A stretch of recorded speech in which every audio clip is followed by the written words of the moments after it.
Hello everyone, George Packard Family Lawn and Landscape, and today we're going to talk a little bit about how you find lawn care clients in the middle of the summer. Tricky business, no doubt.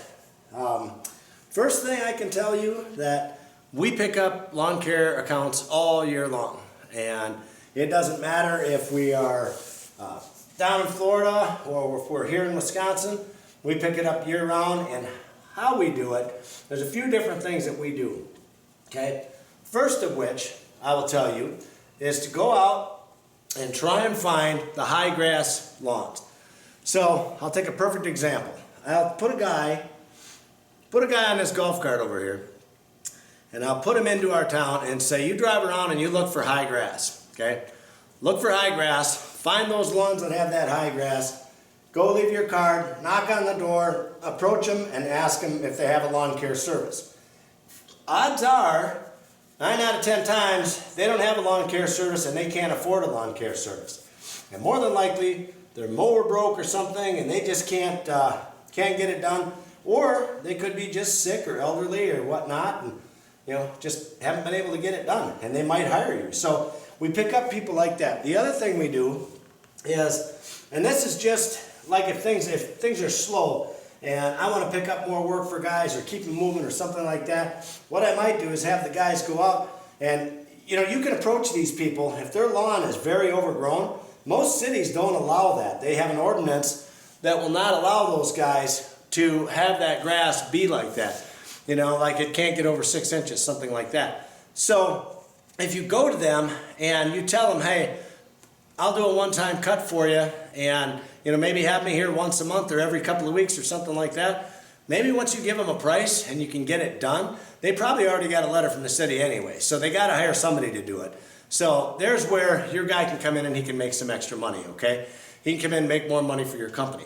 Now, I'm not a big advocate for the doing the one-time cuts, but I'm saying when things are slow, if you don't have enough work and you want to put guys out and drum up more business, that's one way of doing it, okay?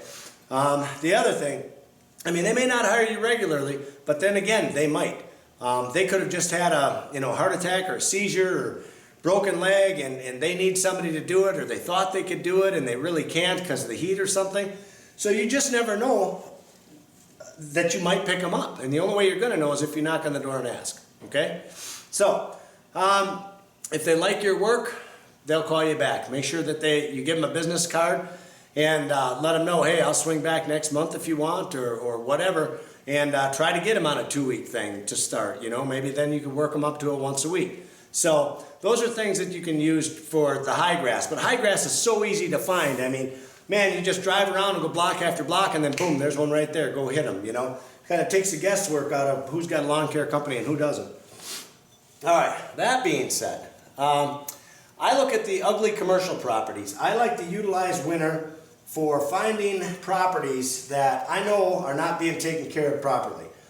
Because when you get into those properties, you'll see they look like hell. There's weeds everywhere. Shrubs are overgrown. That is a perfect time for you to roll up with your idea of, hey, go up to the manager like, sir, I would never let a property look like this. I can do so much better. Here's my card. Here's a brochure about our business. Give me an opportunity. I'll show you. I'll come in here and I'll clean this place right up for you, and you'll never have it looking like this again. Believe it or not, a lot of times the managers at some of these stores, they're so focused on what's going on inside that they don't even see the outside half the time.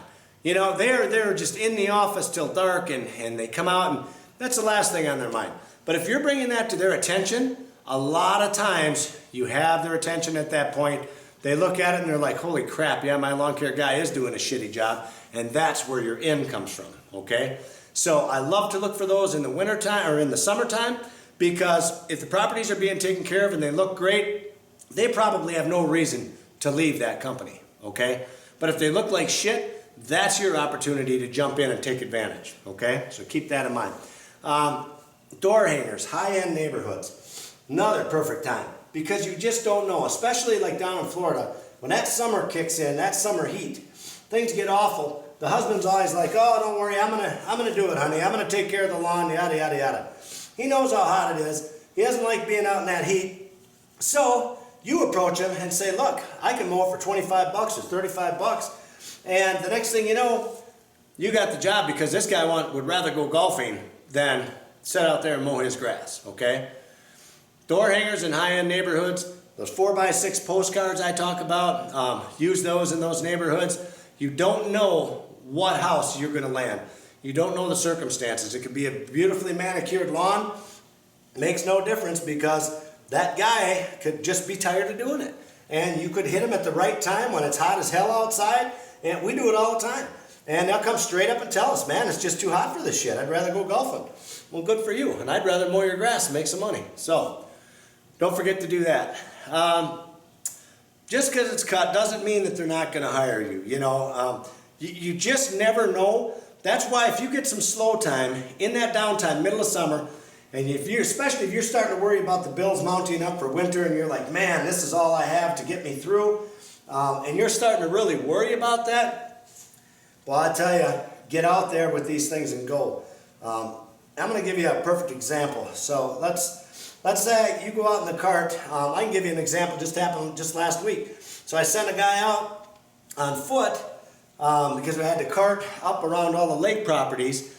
Lake properties in Wisconsin are like ocean properties, you know, down in Florida. So that's where the rich people live pretty much, you know. So I got the cart up there because their driveways are way far apart from each other. And the cart went up, worked one day, picked up 2 jobs for me.